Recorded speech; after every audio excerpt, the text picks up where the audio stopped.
off, or do you want me to? It doesn't matter. You can go ahead. I mean, I can probably stay, but after so, you're good. Okay. Let's hope this thing, it says it's recording. So last time it did record, so that was good. All right. Well, sorry for the technical difficulties. We were hoping to do this kind of live and, get some live feedback from people. So we'll keep a close eye on it. But yeah, I mean, thank you guys for taking the time to do this. I think it's already been insightful. It's already been helpful for us, just for those watching now. I mean, we've spent the last probably 15 minutes just almost venting to each other, and kind of seeing what we think the world is going through right now. And, us as a company and as practitioners and seeing the world from different angles. Really the main reason for doing this is to hopefully answer some questions that a lot of you might be, dealing with right now. But it's hopefully it's not a new norm, but it's kind of a new situation that we're in, having to work from home, families are home, grocery store, Armageddon's going off right and left. And yeah, so we were trying to collectively bring together different topics that we hope that we can answer for you. And if you have any questions or other topics after the work, just definitely let us know. And we're going to jump around everything from positive psychology to, areas of eating behaviors, setting daily schedules, those types of things. So I guess Sydney, if you want to, I know you always bring a positive light to a conversation. So I know you had a couple things you want to talk to about kind of starting off your day, and then feel free to elaborate however you want to. Great. Thanks, Cody. Hey, everybody. Thank you for joining us today. I hope that wherever you are, it's not as rainy and dreary as it is here. But hey, we're alive, so cheers to that.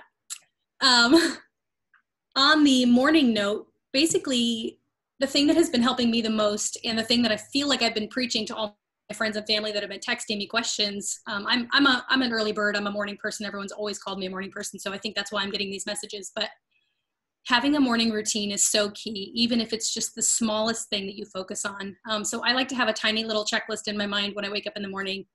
First and foremost, if my husband is awake, of course, I make the bed, open the blinds, letting natural light in, even if it's sunny or it's gray, it doesn't matter. Natural light is such a mood booster. It's a reminder to your body to stop creating serotonin? Is that the bedtime chemical? No, serotonin is your happy. Okay, and that one, it boosts. It's the other one. What's the bedtime one? Melatonin, yep. Melatonin. Daylight turns that off, which I think is really amazing. It's just an amazing body clock. So make your bed, open your blinds.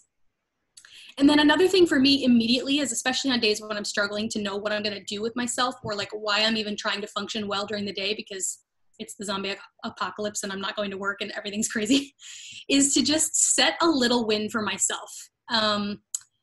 Movement begets movement. Action begets action. So I like to think about dinner when I wake up in the morning. So I set my pot of coffee the night before. So all I have to do is press the button and it takes 5 minutes to brew. So in those 5 minutes, literally, I've made this probably 10 times in the last 10 days. I'm sure my husband wants to just die and stop eating this, but it's so easy. I throw chicken breasts from either the freezer or the fridge with some olive oil into my Instant Pot or my slow cooker. A can of black beans, a can of tomato paste, chicken stock, water, 2 peppers sliced up, and then I go to town with dried spices from my pantry because everybody keeps saying, what do I do with all this stuff in my pantry? Grab a bag of lentils, grab a bag of quinoa, add some more water just till the whole thing is covered in water, and then pile in onion salt, garlic salt, onion powder, paprika, cumin, all the spices that make you feel like you're alive and in another country. Tons of it, tablespoons worth. Put the lid on, and it's dinner is already cooking, and you don't have to think about it, and your coffee hasn't even finished brewing yet. So that's already a win. You've already won the day because you've made dinner and you haven't even had your first cup of coffee.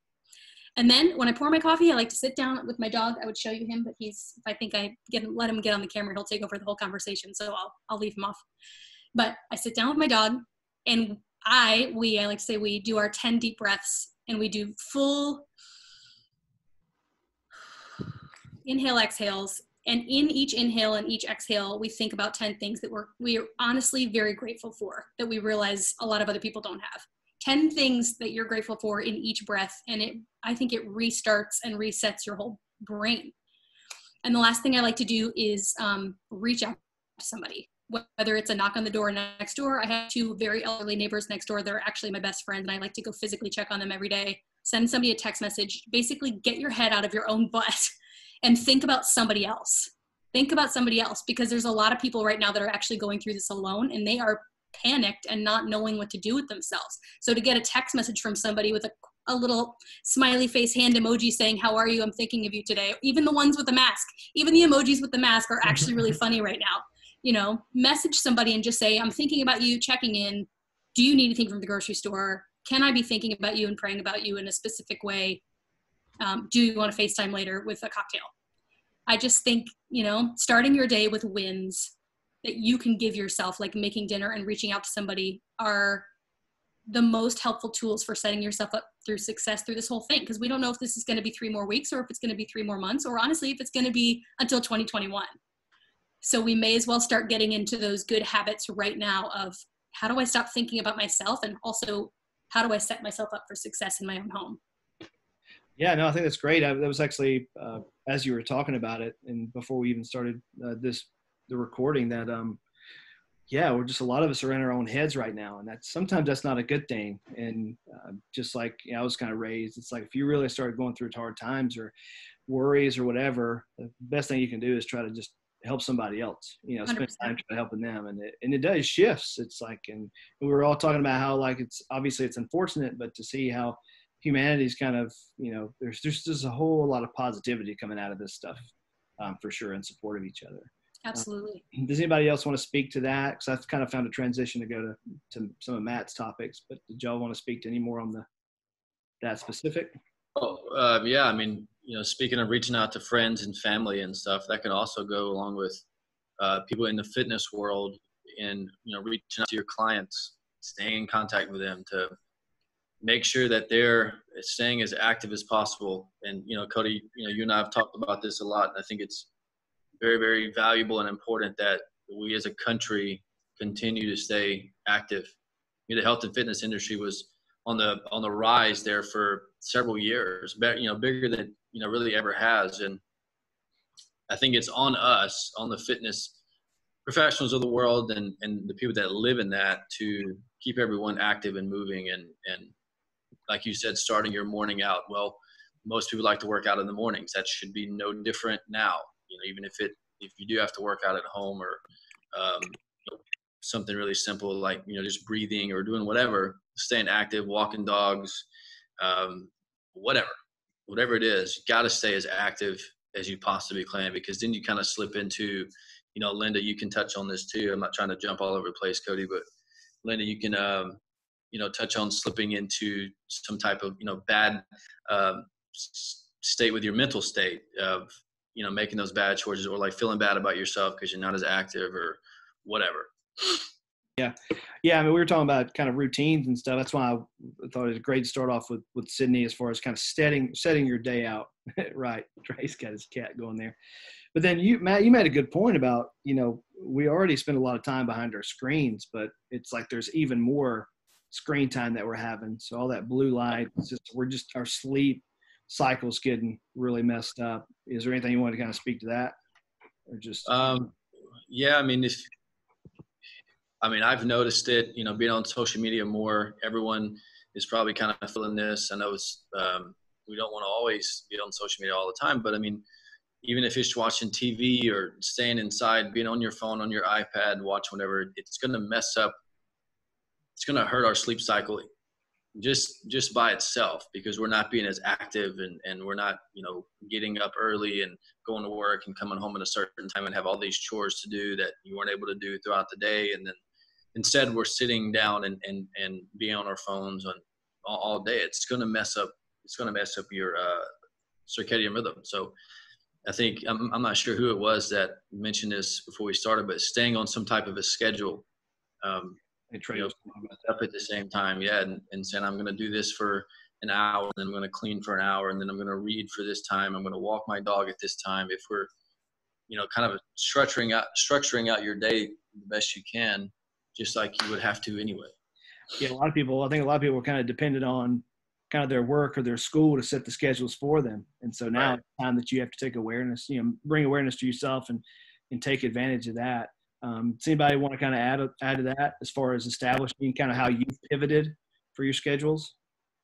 Yeah, like piggybacking off of, both Matt and Sydney, just, having that routine down. And even I personally live off of lists, to-do lists, the satisfaction you get when you get to mark something off, it really gives you a boost of energy. And that even with exercising and getting up and starting your day, that is going to physically promote, serotonin and dopamine levels in your body that'll make you happy. It's proven in studies that when you start to exercise, those are activated and it makes you happier. So why not start your day on a positive note? Because let's be completely honest, the rest of the day is really hard to get through right now. And if you start off at a higher level of happiness, then it's going to be harder to bring you down. And right now we just all need to keep as positive as possible. And so I completely agree with the whole routine and setting yourself up for success the rest of the day, even though some days it's going to be super, super hard, but it's only going to make you stronger after this is all over. Yeah, Trey, you said you've basically been kind of, I wrote down embrace the Zen, but I feel like you've really been, you've been really trying to take advantage of that. And I know we're all kind of battling. It's like we need to work out, but we also need to de-stress. So it's this conflicting battle. But what about you? I think 2 points. For one, idle hands are the work of the devil. So you need to stay busy or you're going to fall into bad habits. So like we were saying earlier, schedule out your day, possibly the day before. And then that way you kind of wake up, you look at your schedule. Okay, I have all this to look forward to. I'm going to do this at this time, this at that time. But also, with things being a little bit slower, maybe get that extra hour of sleep that you need, because sleep is super important. So I've actually been going slower into the days. I've been taking advantage of that extra hour of sleep that maybe I didn't have before. Especially now, we want to try to boost our immunity as much as possible. So anything that can keep our immunity healthy, I think is a good thing. So, maybe take advantage of it, learn a new skill. If you ever want to learn to play guitar or learn a course, I know coursera.com, they offer plenty of free courses online. YouTube is a wealth of resources. But it's going to be important to try to micromanage yourself in these times and try to schedule out your day before the day starts. And I actually also agree on that point. I think the world is giving us this time because it knows we need to take that rest to take care of ourselves. I've been kind of turning it on into that for myself. It knew I needed a break and to reset. And I think we should look at this time as being that resetting, getting into those routines. I think in all honesty, it's bringing fitness and health to the forefront right now, which is a good thing. And it's kind of, everybody's seeing these online fitness programs and ways that we can work around it. So it's good that we're seeing that these promotions on all of these things, I think. So. Yeah, I think it's a perfect segue. Linda, I'm dying to get to you. If there's anything you want to add to this, for sure. But what I was going to do in that regards, soon as if you have anything to say, please do. But then after that, I think, because I know Matt's a little bit, he's got a little bit limited on time, so maybe we can jump into fitness trends for a few minutes, and then we can come back to kind of the positivity stuff and the eating habits and whatnot. But yeah, Linda, is there anything you want to speak to what we've talked about so far? Well, first I'd like to say I love that I work with these people, because what a wealth of knowledge, a wealth of positivity, a wealth of just how to live your life to the fullest, being the best you. So I wanted to say thank you to each of you, because I love what I'm listening to. And every time I hear something, I'm like, yes. I don't say it out loud because I don't want to mess everything up on this, but I keep thinking you know, in my head, yes, that's right. That's right. So, no, I mean, everything they're saying is true. You know, starting with a routine, giving yourselves wins every day. I guess the one thing I thinking I would is smile, because number one, they're contagious. So when you smile at people, they're 9 times out of 10, they're going to smile back. And that does the same thing with the dopamine, and it creates this positive feeling inside of you. So smile at people when you see them. Like we're seeing people on our street walking all the time right now.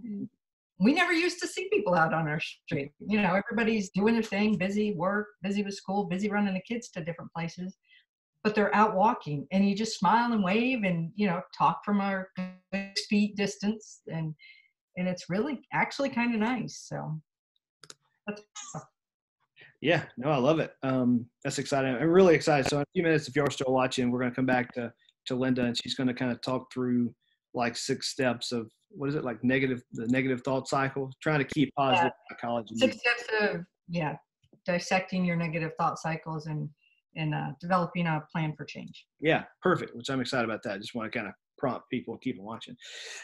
Matt, if you want to, I mean, we're seeing a lot of changes right now in fitness trends. Gyms are closing. Other companies are trying to figure out what to do. I mean, I know we all have input we want to add to it, but I don't know how you might want to start off with that, kind of what you're seeing.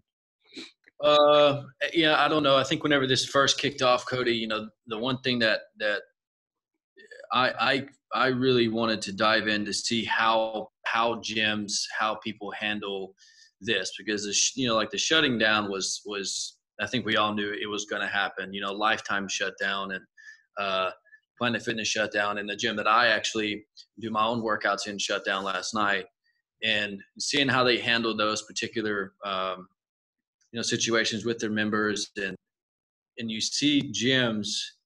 I like to study the fitness world and see kind of what exactly happens, and then so all of these gyms, within a matter of 24 to 36 hours, boom, now they're all online, and they're all doing virtual training, and they're able to run their facilities basically 100% online. So I do think that people will figure that out or see that to be an option. I don't think that every gym will keep that particular capability, but that's what we've seen. And we've seen a lot of people do, you know, like the Facebook Live workouts. And it's amazing how resourceful people can be when your backs are up against the wall, when you have a business. And, you know, like my gym, I have people that I have to make sure that are taken care of. So I'm doing the best I can in every single gym. And us as a company, you know, Cody and I have spent hours talking about different scenarios of what we're going to do,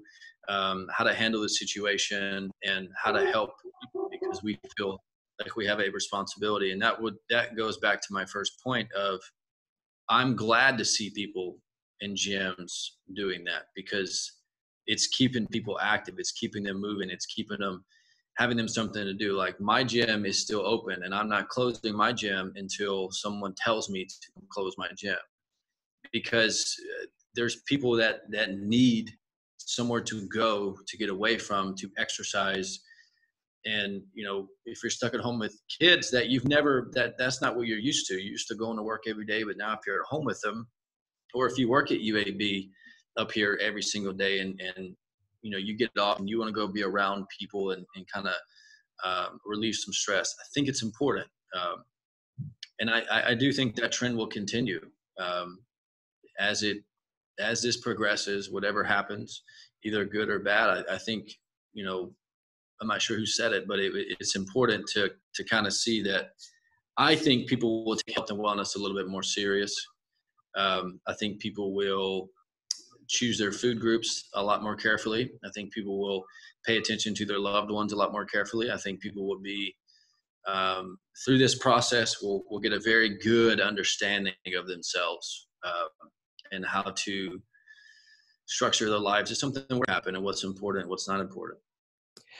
Yeah, I mean, I know, feel free to jump in, anybody that wants to, but I think there are a lot of positives that's coming out of this, for sure. I mean, for us, you know, we had already kind of been doing virtual training for the last few years, and, you know, we were able to shift some of our clients that has been doing in-home to more video-based, and some are still doing in-home, and And for you, you're keeping yours as a studio, so you can keep your numbers, to a smaller kind of collective. I don't know. Is there anything else that you feel like you guys are seeing positive and also negative? Because I mean, there's also concerns for us of people that just because video might be accessible to people, it doesn't mean they're going to be doing it, if that makes sense. There's going to be a lot of people who adopt it. There's going to be plenty of people that need the accountability, of a direct trainer in order to maintain their health. So positives, negatives. Cody, my take. I think that in-home training is going to absolutely explode. That's just how I see it. From the people that I've talked to and just researching things, I think it's going to absolutely explode. More people are going to want that option, and more people are going to know now that option is actually available. So, because a lot of people still didn't know, but now it's going to bring it to light, and that's going to be a very valuable option for people moving forward from the positive side. Yeah, for sure. What about Trey? I'm interested in your thoughts, and then Sydney, if you want to, once Trey kind of finishes up, maybe let us know, because you have your own online platform. You've had it for a long time, and a lot of people may not know some stuff about you. But I don't know. What do you feel about everything, Trey? You've had to pivot some with your EW client stuff too. Yeah. So it's been interesting. I think the biggest issue that I'm running into is trying to work around the equipment that clients have. Yeah. So like cans of soup can work as weights, jugs of water can work as weights. I've seen one person, and I thought this was a great idea. You just take a backpack and you fill it with books or something like that. Yeah. And then, you got a handle right here. You can do presses, you can do rows with it. You can do squats with it. So, this can turn into, just like an actual workout bag. So, that's an option. One thing that I heard interestingly the other day that I thought was really kind of poignant is, we're all going to make it through this eventually. And we need to look back at our actions during this time and need to be proud of who we were and what we were doing during this time. Mm-hmm. So, when we look back at the Corona 2020 or whatever they call this, we need to be proud of the person that we were during this time. So I think with that mindset, you can really be okay, this is what I need to do. Things are different. It's a challenge, but this is what I need to do to overcome it. Yeah. Good point, Trey. Mm-hmm. That's solid. What about you, Sydney? I know you're still meeting with people or helping support them. Yep, I'm doing a lot of online training, and I have a website where you follow videos that I've done, a subscription-based website, and I do get a lot of messages from people saying, what do you mean by each move to exhaustion? And that's one of the things that I've learned I think a lot of people really need with in-home training, especially if they don't have equipment. Each move to exhaustion. Then reset yourself, have a drink, take a minute and a half, take 2 minutes, and get back to it until you're exhausted again. I think there's a few ways to help people understand you don't really need equipment, and you don't need a lot of time. You just need to work your muscles till they're tired, and then reward yourself, whether that be through recipes. Petra, you can speak to that. Good recipes that are a little bit of a cheat meal, or, give yourself an extra hour on the couch and binge watch a show for an hour and a half, because you did something, even if it was only for 15 minutes, until your body was done. I think people like to know that they've accomplished something. I think people need to know that they've accomplished something. And I really don't think you need equipment to make that happen. And like I said before, activity begets activity. So even if you have to tell somebody, hey, do a wall sit, and just see how long you can go. Set the timer on the microwave for 2 minutes and see if you can do a wall sit for 2 minutes. People like the tiny challenges. Mm-hmm. And if you can give somebody 5 tiny challenges throughout the day, they're going to fill in the gaps of those other 5 challenges with other tiny challenges they give themselves, because they just like to know that they've accomplished something. And I think that speaks to the deeper, Linda, you can probably touch on this. This speaks to a deeper question, I think, that's being brought to the surface right now, which is a lot of people, I think, are asking, who am I and what am I worth? Because most of us find our worth in going to our jobs and being around people that tell us you're doing a great job. So for you to be able to say to yourself, I'm worth the task that I put myself to, and I complete it. If you're able to say to yourself, this is what I'm worth. I can wake up in the morning and I can get stuff done that I decided that I wanted to get done. I think that's really going to bring a lot of peace and a lot of excitement to people that need it. I agree with that. I also think that just a little tidbit before we go on, the whole idea of a cheat meal, it's not a cheat meal. No food is bad for you. You can find good in every single food. I don't even care. I mean, dare I say, find it in McDonald's. I'm not telling you to go eat McDonald's, but you know, if you're having it once every couple weeks as something that makes you feel comfort, that's okay. It's all about moderation and balance. And as long as you stick to that, like, it's okay to eat something that you really just are craving. Your body knows what it needs and wants. Mm-hmm. And when you want something, it means you usually need it. You know, your body is smarter than you think. So, sorry, just had to touch base on. Yeah. I totally agree. Yeah, go for it, Linda. What I feel like you had something you were going to add to. I did want to ask you a question about virtual training, but didn't know if you had something lingering. No, I wanted to just tack on to what Sydney was saying about work to exhaustion. It's one of those terms that when you're virtual training, it's a great one, and you do have to describe that. But the other one would be perceived exertion, because we're not there to monitor the heart or whatever, and most people don't have heart rate monitors. So understanding what perceived exertion is and making sure that you're scaling that at different times throughout their workout. So that's all I wanted to add. No, I think it's great. I was thinking as we were talking through this, and again, I don't want to rush these conversations either. And so, Matt, whenever you need to jump off, just let me know. Oh, you're good, man. Okay. But yeah, but like Linda, you've been doing, I don't want to get hung up on virtual training. The reason I keep talking about virtual training is not as an option, but it's like the variability of it. But you've been doing it for a long time. I mean, you've used Skype for years, and you actually have I know you still have the two ladies, they train at the same time with each other. So I think it'd be cool. Definitely speak to that however you want to, and then what that kind of looks like. But then also, I think it'd be neat for us kind of as collectively, or to put maybe some simple routines together that maybe families could do with each other virtually, like actual workouts that they can do with each other, gives them a reason to get together, hold each other accountable. So that it may not be directly with one of us as trainers. We'd love to help if we can, but it may be kind of on the virtual availability, and they're already Skyping with each other, or FaceTiming or whatever now. Like that might be something we could do as like a family, virtual routine. Anyway, go ahead and speak to virtual training. Yeah. So the people I've been training the longest, I started with one in Florida when I lived in Florida, and I used to train her in my home or in her home. And then when I moved, she's like, I don't want to stop training. I said, let's try virtual. So we did. So I've been doing it for 7, 8 years now. But she lives in Florida. Her sister lives in Chicago.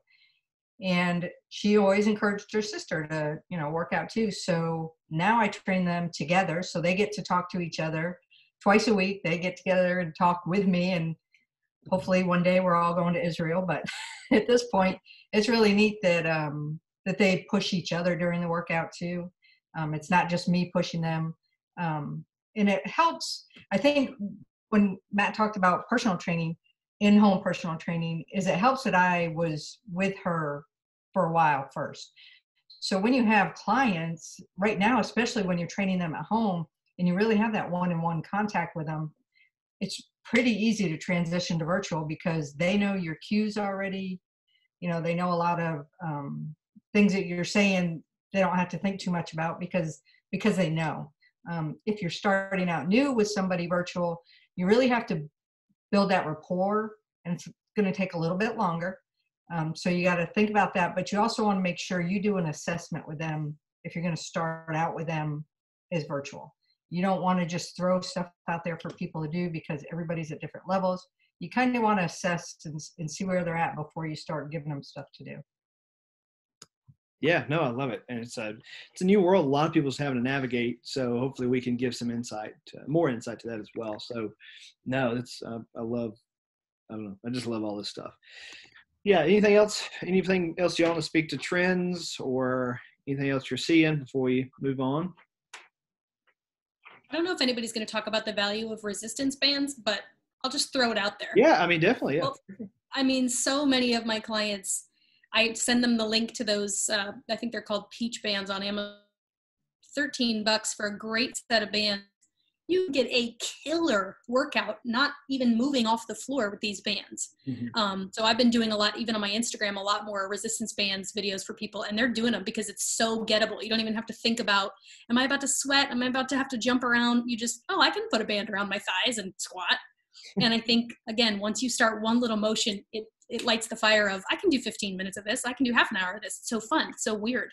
So I think encouraging everybody to get some resistance bands from Amazon, even though everyone hates Amazon, it comes right to your door, and you've got workouts for weeks to come.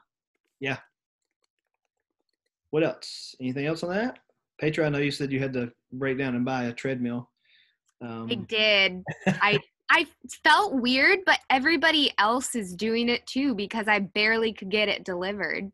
Not gonna lie. Well, and then I look at it in the fact that I am a runner. I run every day. It's my stress relief. Exercise is the best way personally to relieve stress, and I think a lot of people can talk to that as well. So I felt it was a life investment for myself.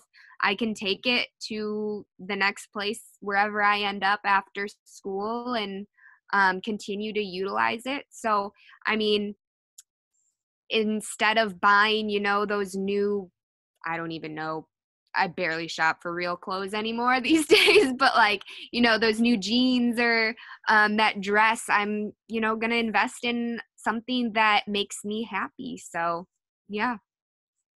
That makes sense. I mean, we're all having to try and, waver the new thing. I mean, I'm leveraging the steps that we have here at my current apartment and just running those like crazy and using them, for leverage. But yeah.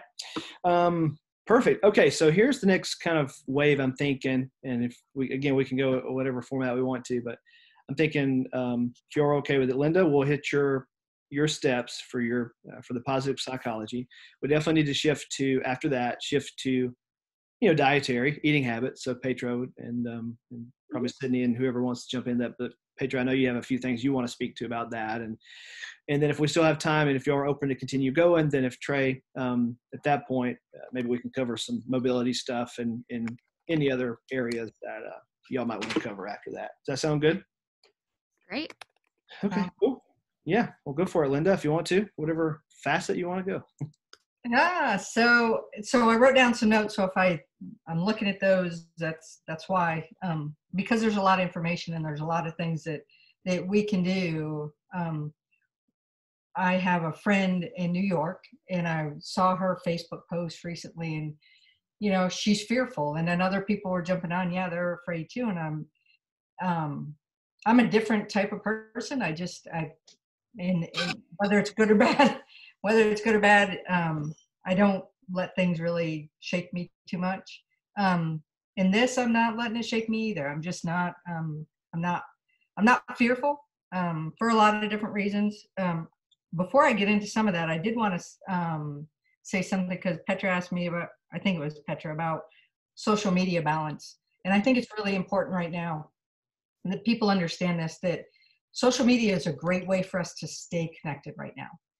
Zoom, all of these different platforms that we have out there are great for it, but we also need to limit it. Just like the television. Yeah, we're home. A lot of people are staying home and not being able to work. So they're watching the news 24/7. It is not healthy. It is not healthy for anybody to be on social media for, their vision, for the way it makes them feel, because it does kind of drain your energy. It does not give you energy. So if there's things that are zapping you of your life, of your energy, you need to limit them. So although I like to drink wine and my body will tell me every day that I need wine, I know better. Mine too. To that too. One glass a day is recommended for women. Well, healthy women. My body tells me I need more. Sorry. I'm kidding. So just wanted to throw that out there because I thought it was kind of funny because that's the first thing I thought of when you were telling us that. It's okay. But then going back to the media. So it goes right directly to what Petra was saying also is, kind of schedule your day out. Schedule in your social media time, your news time, whatever. Don't pay attention to all the stuff that's on Facebook, because anybody can post anything.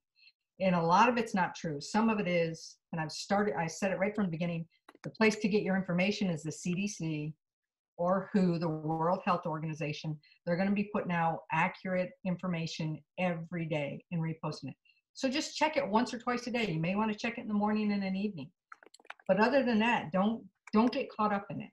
The news is a lot of opinion. So again, try not to get caught up in all that stuff. It's unhealthy. Get out and go for a walk like Trey. Just like you said, it feels good to be outside. You get the vitamin D from the sun, and that fresh air makes you feel good. And although allergies are kicking in right now, if you've got issues with that, I tell people, make sure you're taking your allergy medicine. But if you can, get outside a little bit every day, even if it's raining. I've been walking my dog in the rain with my umbrella because it's good to walk. It's good to be outside. Okay, back to thoughts. I'm sorry. Is it okay if I go back there, Cody? Yeah. Yeah, you're good for sure. Sorry. All right. So really what I want to talk about is the negative thought patterns that people are having. And it starts with a ABCDE, and it's A is an activating event, which everybody knows is the coronavirus or COVID-19. So we all know that that's out there. And then the B is beliefs. We all have belief systems. And the way our beliefs work is based on what we allow in our heads and then what we make ourselves think. So you can switch that. You can, whatever thoughts come into your head, you have the ability to change the way you think. So it's important to stop and notice what you're thinking. Is it a lot of negative stuff? Is it the world is ending? Is it the apocalypse? If you're thinking those things, you need to stop and just take notice of what you are thinking. Think about how it's affecting you when you think that way. Is it the emotional consequences, or the C is emotional consequences? What is it doing to your health? Are you starting to seclude yourself? Are you overeating because you're an emotional eater and you're gonna, the world's gonna end, so you may as well eat as much tasty food as you can. You have to think about what it's doing to you, and then you have to start disputing the validity of your thoughts. So a couple of questions you can always ask yourself are, what is the evidence that your thought is true? So what evidence do you have that whatever is in your head is true? Is there true evidence backing this up? What's the evidence that your thoughts are not true? Because you got to balance everything out. What's an alternative explanation or viewpoint? So the neat thing about doing this with all of you is you're all positive. Everybody has thought, beliefs, or viewpoints that are positive and create new thoughts and new good thoughts for people. So it's important to stay in contact with people that are positive around you. And I know for some people, for a very few though, when you think of the number in this illness, the number, what's the worst thing that could happen and how are you going to cope with it? Because there is a worst case scenario for some people, but the worst case is not that everybody's going to die from this. It's not going to happen. It's just not. The numbers are there. They're out there, and that's not going to happen. Will some people die? Yes. Do people die every day? Yes. How are you going to deal with that? Okay. Because I know I have an ailing father right now. I worry about him. How am I going to deal with that?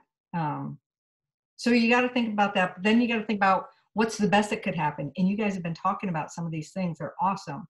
The positive things that have come from it, the way we're thinking about our health, the way we're trying to eat healthier. Your immune system is built up over time. It's a collective efforts, or a compound effort of eating daily, good foods and taking care of yourself.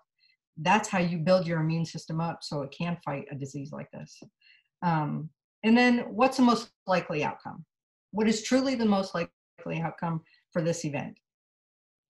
And I want just think about all these things, and it really can make you change how you're thinking about what's going on, or dreading the days ahead. Um, so I don't know how I can post this for you, Cody, or if you can post it, just the 6 steps of, pulling out that situation.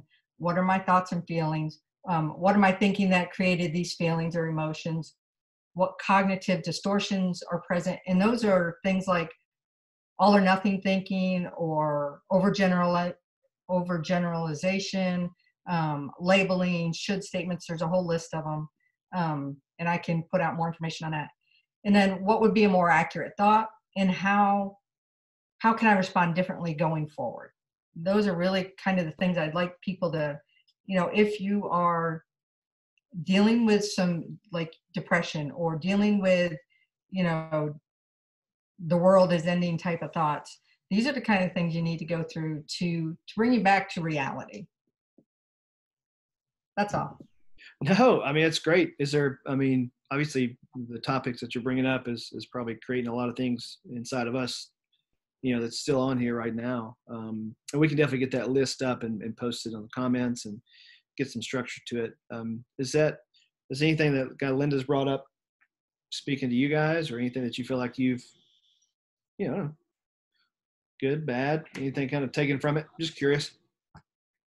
I mean, you're just honestly, like, that helps me right now, just being here listening to that, because I struggle with anxiety, and this isn't a person with anxiety's worst nightmare. And I feel like everybody, struggles with anxiety to an extent, and this is just such a hard time, and we have to not feel like we're isolated and alone, but that we're actually all together in this.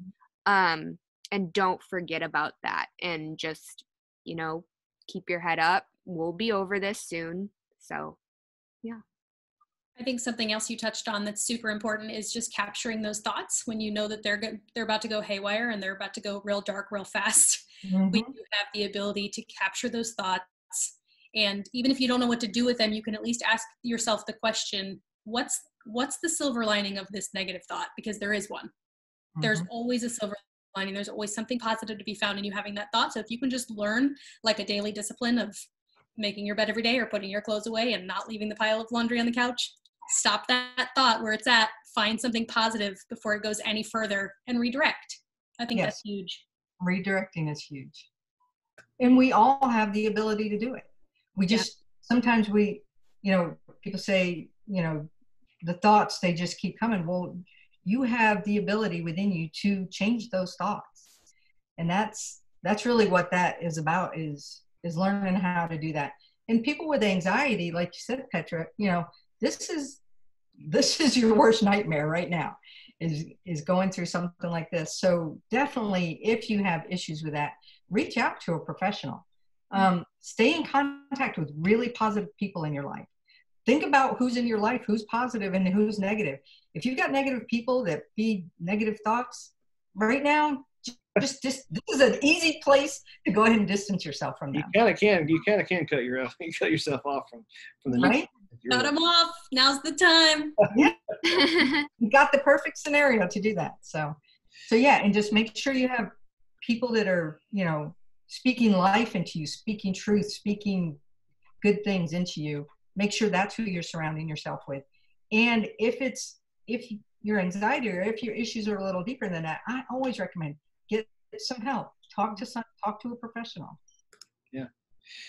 No, I love it. And thank you for sharing that. I mean, it's going to be, I know I'm already going to go back and watch it again later and kind of reassess everything. Before we move on, I know we're kind of stretching on length, and we're good. Trey, are you still good for a little bit longer? Yeah, I'm good. Okay. Do a few more minutes. Everybody else good? Okay. Before we shift to nutrition, what about you, Trey? I know you're probably one of the most self-aware individuals I've ever met, and that's an extreme compliment. You're constantly analyzing yourself, and so you're probably not dealing with too much of this. But what about, or if you are, feel free to share if you're dealing with some stuff with the isolation part. If not, like, what about some of your clients? Because I know you really empathize and sympathize with your clients and your friends and family. But any scenarios of the struggle? I mean, just reaching out, just letting people know that I'm here for them if they need me, type thing. And the other thing too, like, I mean, it's springtime right now. Like, everything's popping right now, like springtime is not canceled, so, if you kind of get into that funk or whatever, like, just go outside for a little bit, like, look at some flowers, look at the insects doing their thing. Like, nature is still doing its thing right now, Yeah. which is kind of ironic that, like, humanity's putting a pause on things right now, but everything's popping right now, like, I'm into edible foraging. So, like, I'm looking around, I'm like, oh, I can eat that. I could eat that. I could eat that. Like, don't go out and just start eating plants without knowing. Yeah. But, You want to get a I'm book on saying, it like, before you. yeah, I'm just saying, like, this is a great time to, like, I mean, I'm happy I have that foraging skill. Like, this might be a good time to start utilizing those skills. I mean, everybody has dandelions and blackberries and chickweed and all that kind of stuff probably around them. If they can easily identify them, then they start seeing that everywhere. And that might be a fun thing to do with your kids too, like a little hide and seek of plants. I mean, that's not what your question was, but that's where I wanted to go with it. From multiple areas, but no. But I guess, just letting people know that you're there for them. I think that's the biggest. I think that's where, like, that fear and anxiety is coming from with a lot of people, is they kind of feel alone and isolated, and like there's nobody there to help them if something bad happens. So I think if you can just kind of, just let people know that you're there for them if they need them, whether that's just a talk or, I mean, the irony of this, of like isolating each other, like, I feel like I'm seeing friends now that I haven't seen in a while because we do have time to see each other, Yeah. So, no, it's a good point. And I would say too, just from that vein of, keeping the connection, if for those of us that might be a little more extroverted or whatnot, kind of challenge ourselves to reach out and check on people. Don't just wait on somebody to reach out to us, if, I don't know, just kind of be in that proactive mindset to support each other and encourage. I see Linda's finger. Go for it. Great. That's another thing I want to say. When you're feeling bad, one of the best things to do is to help somebody else out. Mm-hmm. So there are a lot of people, and I heard Petra or Sydney talking about her neighbors, elderly people that are alone. Some of them can't go out and shop. Their immune systems are compromised, so they are trying to stay more isolated, but reaching out to them, doing what you can for your neighbors. I live in a great, it's a neighborhood. It's not a organized community, but we've kind of organized ourselves, and we're constantly on GroupMe, checking on each other, almost to the point where I get annoyed because there's so much checking on each other.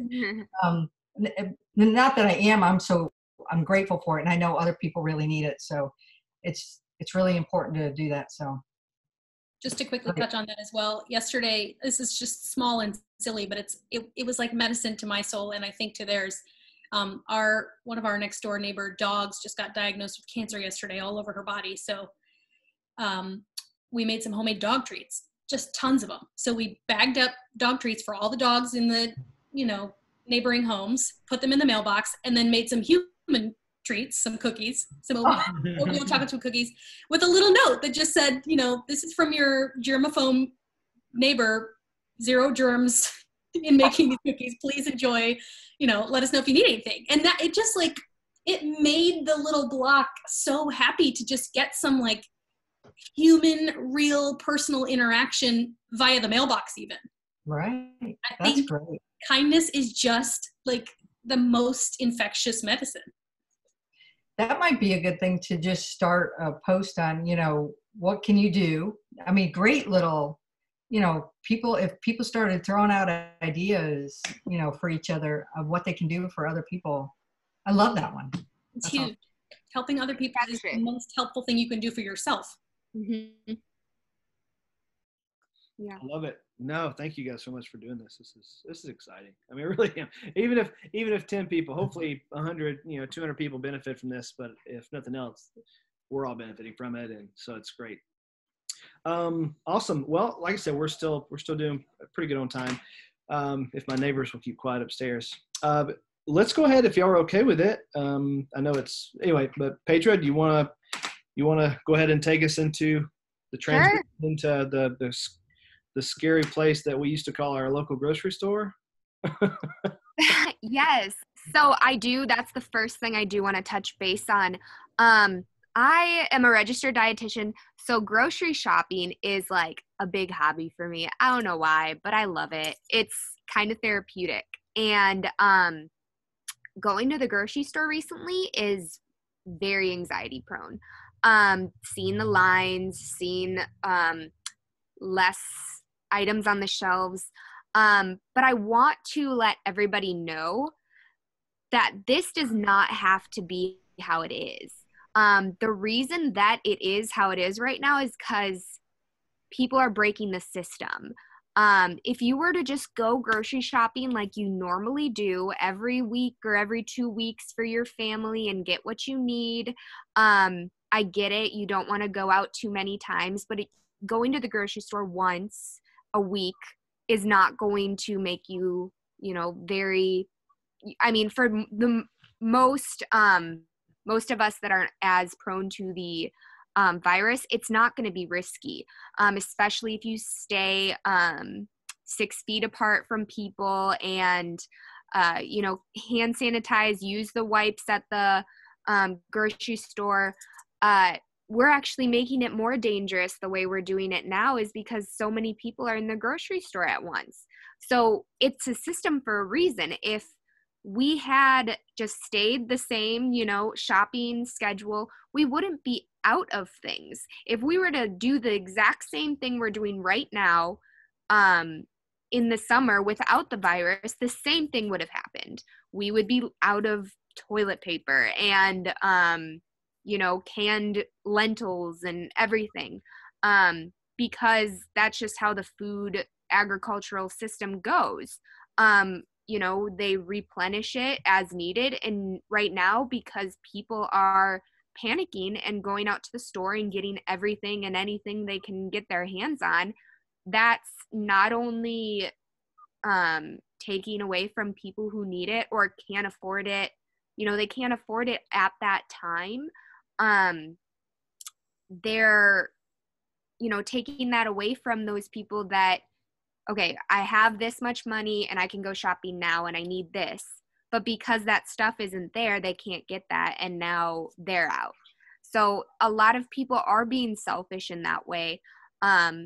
Another point is, the elderly. Help out your local neighbors and your elderly. Be like, hey, do you want me to pick you up some groceries while I'm out? And then also with when you are grocery shopping, this is one thing I've been seeing, which I really love. If you see a WIC, it's WIC sticker next to any of the food items, please do not purchase those unless you are a WIC user. WIC is women, infant, and child, and basically women who have children under the age of 5 years old, whether they're breastfeeding or not, they get a WIC card that has money on it, and they can use that WIC card for those specific items. But if those items are all taken up, they can't use that money, and then they don't have money to feed their children. So that's another little tidbit I wanted to put in. But basically just want to tell everybody, food's not going anywhere. We have enough. It's just the fact that people are going through it too fast, and not even going through it, just hoarding it. That's what's throwing off the system. So just do your normal. Don't go too often, but go as you would, and that'll just bring the system back to normalcy. Now, also, while you're at the grocery store, I know a lot of people have been like thanking the nurses in the medical, which yes, we need to be, but thank the grocery store clerks and the people that are working there, because they're working their butts off and they're honestly not getting paid as much as they should right now. And they're probably getting a lot more stress from working right now than anybody else, because, you know, people are constantly in there. You know, I see them constantly restocking places and people just grabbing before it even gets on the shelf. Just, you know, be kind, you know, to that little, like, I appreciate what you're doing. Thank you for still being there when a lot of things have been closed down and canceled. That can make their day and just make their job a little bit easier maybe for that day. So that's just like a little tidbit on grocery shopping. I do also want to go into the topic of foods that are immune boosting. So you can, I'm sorry to say, but you cannot boost your immune system. Your immune system is how it is right now. Like, there's no superfood that's going to right now decrease your chances of getting, you know, the virus. You can start eating healthier right now and your immune system will develop and get stronger. But it's not an immediate thing. And so mainly, you know, don't fall for those supplement gimmicks or any of those things that you're seeing online that it's kind of sad people are taking advantage of people right now. But things like that can help you feel better and boost your immune system or promote a healthier body and lifestyle, are like using garlic in any place in your cooking. Like Sydney was just touching base on using it for spices. Spinach is great, a quick spinach salad, or if you don't like spinach, putting it in a smoothie. Don't even taste it, but you get the benefits. A lot of the promoting things in those foods are antioxidants, which, you know, they fight off free radicals and decrease your chance of disease for just in general, like not even just during this part. I think this is a good time for people to get into the habit of eating those whole foods. And then, you know, so just look for your colored foods. I know it's very elementary, but eat the rainbow. You know, eat your fruits, your vegetables, your whole grains. You know, try to get the whole grains. Don't, you know, try out your whole bread and whole grain bread versus your refined white bread, because, I mean, you're buying bread. You might as well get the most for, you know, bang for your buck. You're going to get your vitamins and minerals naturally through that versus your refined bread. Another thing that will be really good in these times are getting your vitamin C. Any that ranges from any citrus, any, you know, papaya, basically your orange and red fruits and vegetables, yellow as well. I kind of like to think of it as anything that reminds you of the sun is going to help you get that vitamin C, and vitamin C actually helps promote the absorption of vitamin D or something like that. And so it kind of goes together, you know, thinking about the sun. So that's a little tidbit. And then other things I do, specifically foods, I want to go into when we talked about anxiety, foods that will help reduce your anxiety. Because, you know, there's a lot of food is medicine. And even though some people may need like actual medicine to help with their anxiety, these can help aid. And, you know, we're all having stress right now. So things such as salmon, the omega-3s in there help reduce anxiety. Chamomile, so chamomile tea, you know, you're feeling really uptight, have a chamomile tea, light a candle, and watch your favorite movie. Turmeric, it's very anti-inflammatory. It's a spice that you can add to either any of your, you know, dishes like soups or, you know, into as a rub on your meats. And then it also is a really good in like a latte. I love turmeric lattes with a little bit of cinnamon. Cinnamon is also anti-inflammatory and an antioxidant. Dark chocolate is actually very good with reducing anxiety, because not only does it have those antioxidants, but it also, there's some, and I've read this in studies, there's something in dark, I'm pretty sure it's the antioxidants that promote your release of serotonin, which makes you feel happy. And then, green tea, yogurt is going to help with, your digestive system and, those pre and probiotics, because you're going to have more upset stomachs when you have anxiety. That's one of the things that occur. Petra, can I definitely want to keep going on this track for sure. Yeah. I don't want to mess your train of thought up. I know Trey has to go in like just a couple minutes. Yeah. Would it be all right if we shifted really quick to let Trey kind of go through some mobility exercises? Please, yeah. And then we'll come right back to the dietary and no worries. recipes. So sorry. Love it. No problem. Get this where we can see. Yeah, so Trey's what he wanted to kind of do, because we're probably starting to get pretty stiff and things at home, and we're changing our daily posture and repositioning. So Trey wanted to go and show a few things that we could probably do on a daily basis, maybe in a part of your morning routine. Yeah, I can see you, Trey. You're good. So yeah, feel free, however you want to go for it. Yeah, can you hear me? Yeah, you're good. Okay, so yeah, I'm just gonna do some simple things that you can do on the floor. So say you wake up in the morning, you just crawl around on the floor. So I'm just gonna start with some cat-cow. So you just got your knees under your hips, wrists under your shoulders, and you're just gonna round your spine, tucking your head and tail, and then letting the spine get long, engaging the abs, and head and tail looking up. So you can just do 5 of those, just kind of working up the spine. And then after that, I call this one wag the dog or wag the tail. I don't know what it's actually called, but basically you look over a shoulder, hips to the side, hips to the other side, look over the shoulder. So you just do 5 of those each way.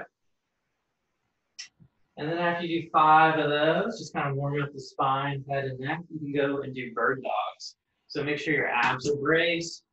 Imagine you got a yoga block here. You don't want to knock the yoga block off. And then it's opposite hand, opposite foot reaching. So you do 5 and 5 of that at a nice slow controlled speed. And then for that one, I do 5 and 5. And then that last one, I like to kind of hold, make sure my abs are nice and engaged, feeling that out.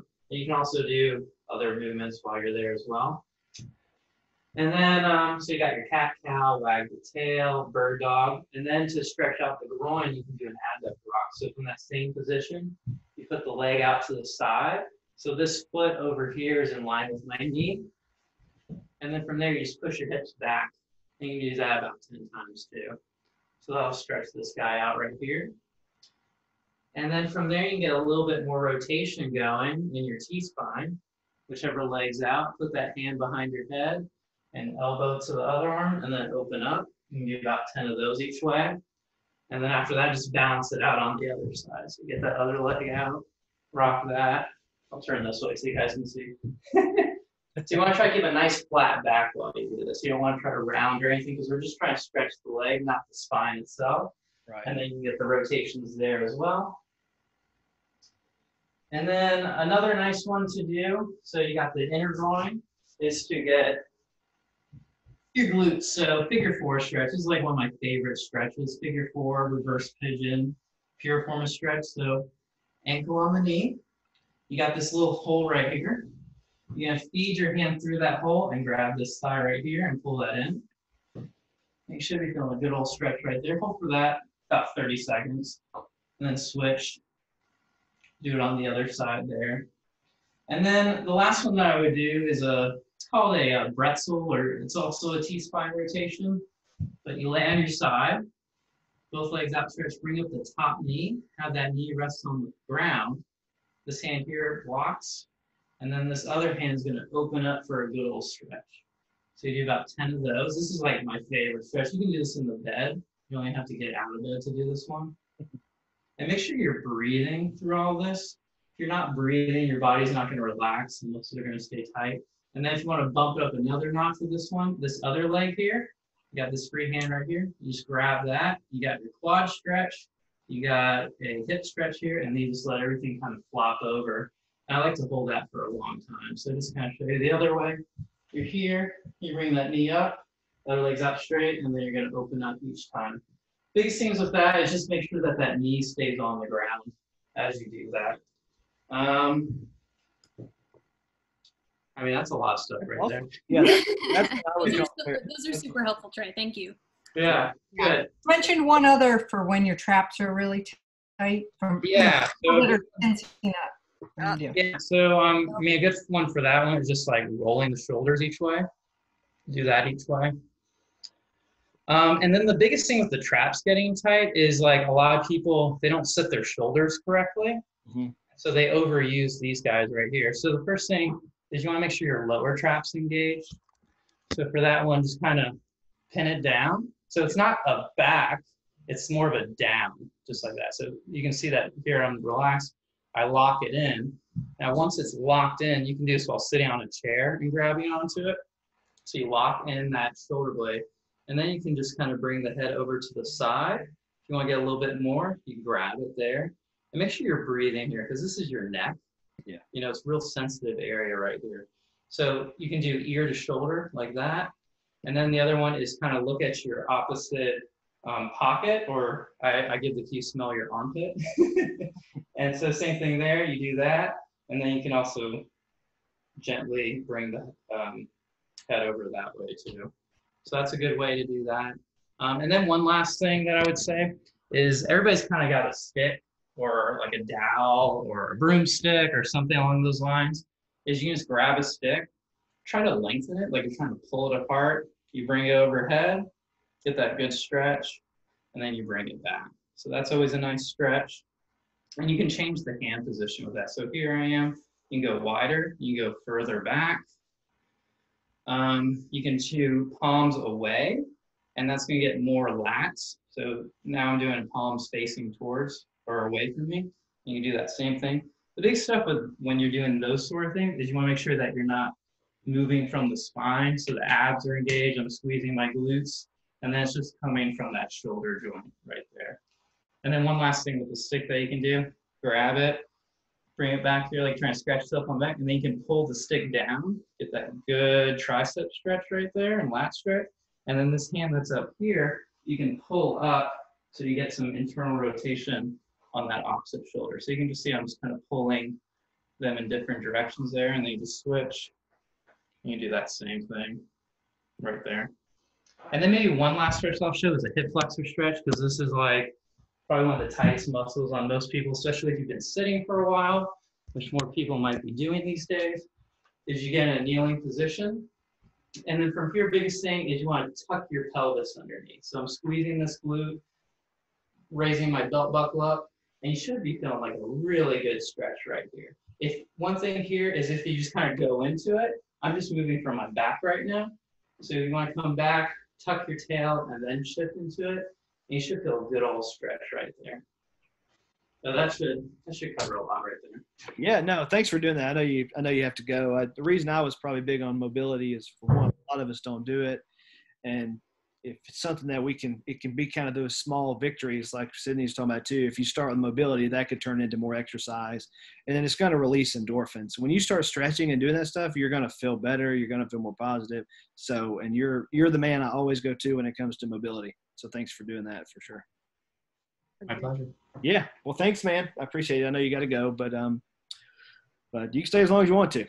Yeah, I'm probably going to head on now. Okay. But it was great seeing you guys in virtual reality. And Petra and Sydney, nice meeting y'all. Nice to meet you. Thanks for everything. Thanks, good. Thanks, Trey. Have a good rest of the day. We're going to keep going for a few more minutes, I think. Awesome. Cool. Well, sorry for interrupting you. I know you had a good train of thought going, Petra, but yeah, I mean, No. to finish that out if you want to, and then maybe we can get to some recipes. I know all of you ladies have stuff you're working on right now, recipe wise. No, so that was a perfect time for you to interrupt me, actually, because I was just about to get into the recipes. Okay. So basically, just a few tips. There's not I have a bunch of recipes. If you want, step-by-step recipes, you can reach out to me for, either at HomeFit or Patrons Eats RD. But basically right now, what I kind of want to go through is making what you can with what you have. So like I've done a pantry soup before. So I had some stock, some beans, some vegetables, and kind of like what Sydney said she did. You throw it in a crock pot and you let it simmer. And, you know, something that I did that I learned while I was in school, you're like, I don't like, you know, just a stock based soup. If you actually blend up a few of the beans and put it back into the soup, it makes it creamy without adding that heavy cream or milk or dairy. And, you know, don't forget the spices. The spices are going to be helpful for the flavor and for your immune system and your health overall. Your garlic, your paprika, your basil, all the above. I'd also say that right now is a really good time for you to utilize your frozen foods. Everybody has that frozen, you know, chicken in the freezer that you haven't used, or your steak. Just simply cook that up, pair it with some frozen vegetables, obviously cooked, and, you know, make some pasta, whole grain pasta that you've had. These are all shelf stable, easy meals that you can make and pretty quick. Another thing that I would suggest is, you know, you've seen all of these beautiful Instagram smoothie bowls on, like, try a smoothie bowl. You know, you have some berries, some milk, maybe a scoop of your favorite protein powder, whatever that may be. And then just blend it up, put some, you know, chia seeds or flax seeds for your omega-3s, some more fruit on top, some banana, and you got a good smoothie bowl for either your breakfast or a snack. Just do with what you can. I actually, that's kind of where I want to finish off, because I could go through recipes, but you can also look up a lot of recipes on Pinterest. So I kind of want to give you more of a basis what you can do with what you have right now. I want to throw out a challenge to anybody in this talk, anybody listening. I'm going to name it the Pantry Challenge. So I made the other day, if you look on my food Instagram, Patriots Eats RD, and I also tagged in HomeFit some matcha almond butter protein balls. And I literally just made them and made the recipe off the top of my head with what I had in my pantry. It was very simple, no bake, just threw it in a bowl, made them balls, and they're delicious. I freeze them for, you know, to have them for later. And I want to see what everybody else can do with what they have in their pantry. No cheating. Don't go to the store. What you have right now, I want to see everybody make one, and then tag HomeFit and my Instagram at Patriots Eats RD, and then hashtag Pantry Challenge, because this will be a good learning and it'll be fun. I mean, you're going to learn how to cook and be a little bit creative, you know, and if it doesn't turn out really great, you know, you tried, and that's what matters. So, yeah. I will take that challenge. Yeah. I love pantry challenges. And also, I just want to jump in, piggyback a few things. Yeah. One, I'll make it quick, Cody. You're good. If you have a Vitamix or a blender of any kind, throw an entire bag of baby spinach in there, and then any other fruit or vegetable or nuts or protein powder that you have on hand. And things like orange juice and stevia and cocoa powder can go a long way to cover a lot of disgusting tasting sins. So throw everything good into a blender, blend the heck out of it with some almond milk, some ice, and some stevia or some orange juice, and it's drinkable, and it's so good for you, and you're probably getting 10 times what your body usually gets when you're eating Chipotle every day out at work, or, you know, doing Blue Apron or whatever. Just, you can't believe the vitamins and nutrients in a Vitamix full of spinach that you can make taste like chocolate ice cream if you try hard enough. You know, and if you don't have like granola to throw on there or chia seeds or whatever, throw on some Cheerios, some cereal that you have in your pantry to give it some crunch. Absolutely. And then just the second thing is on the recipes front. I don't know. Can I screen share, Cody? I think so. Because I do have on my website, and it's part of the free. Let me see if I can screen share. So many recipes that are this kind of. See what you have. Desktop share desktop. Oh, let's see if I can share this. It's just a recipe section on sidwellness.com. sidwellness.com. Okay, it's not working. The point is, if you go to sidwellness.com, there's a bunch of recipes that are a lot of living foods and a lot of frozen foods, if that's what you have, recipes that are just easy. They're using your pantry staples and using your spice cabinet, which is the most underutilized thing in everybody's kitchen, in my opinion. Mm-hmm. Using your spice cabinet and eggs to your advantage. So if you need some recipes and you need some help, sidwellness.com. Yeah, try it again if you want to. I made a switch and let's see if it'll let you this time. Share screen. I'm doing everything I know how to do. I don't know. Here, I'm on it. I can probably do it too. The website. Okay. See? No, it says it's not doing it. Mine. Oh, look at you. Okay, Look at you. So you just click on the recipes and then scroll down. There's all kinds of goodies there. Yeah, this looks delicious. Thank you. And even we have some maybe we'll start rolling out this week some of our HomeFit recipes that we developed. Yeah, no. Fun. I didn't know we did that. Fun. Yeah, I mean we're ever evolving and the fact that we're doing pantry challenges and or want to do that and it's one thing. I think a lot of people, I could correct me if I'm wrong, but I know a lot of people will kind of save these recipes and stuff and hope they'll come back to them. But now the fact that people are at home and we're kind of challenging them to do it, hopefully we'll get even more people that are doing your recipes and letting us know the benefits they're getting from it and what they're learning. I mean, that's what we want. It's one of the main reasons for doing this is to support everybody and help, give fresh information. So, yeah. Having said that, Sydney, we got sidwellness.com. And Petra, what was yours Instagram? It's Petra's Eats RD. So PetraSeatsRD. Petra, not Petra. Petra. Yes. Yeah. Spelled like Petra, but said Petra.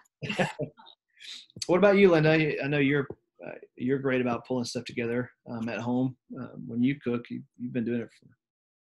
I mean, I feel like every time I check with you, you're testing out a new recipe. But well, I test out recipes all the time. A lot of them are things that people post on Facebook and stuff. But I do try to do the healthy ones. I try to stay away from the ones that look like they've got too many ingredients. I like fewer ingredients, and I use lots of spices too. So the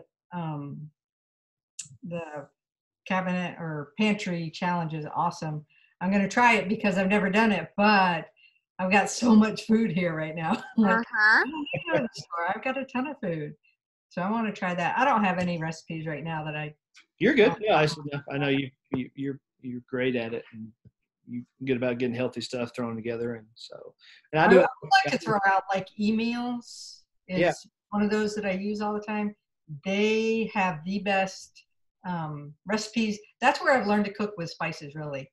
And it's like $5 a month, but I get all my recipes, I get all my ingredients, I pick the ones I want, and it deletes anything I don't need. I go to the store, pick it up. They'll even deliver it. You could use the delivery system. The cool thing about them. Go ahead. Sorry, so the cool thing about them is, I mean, they're based in Birmingham, right? And it's emeals.com. I think it's just email, and is it S or a Z? S. Okay. Emails.com. And what's cool about them is you basically can pick kind of where you shop and you can pick different kinds of, like if you're eating paleo, or if you're trying to eat the DASH diet, or if you're trying to eat a Mediterranean diet, whatever type of food or if you're vegan or whatever, they tailor it to that. So Right. you pick that, and then they give you the recipes for that week. And if I'm not mistaken, when I used to do a lot more, they would take it to like what's coming out on sale or what's going to be at like where you shop, and they'll be developing these recipes. So they're trying to help you save money while giving you like fresh content. Yes. Pretty amazing.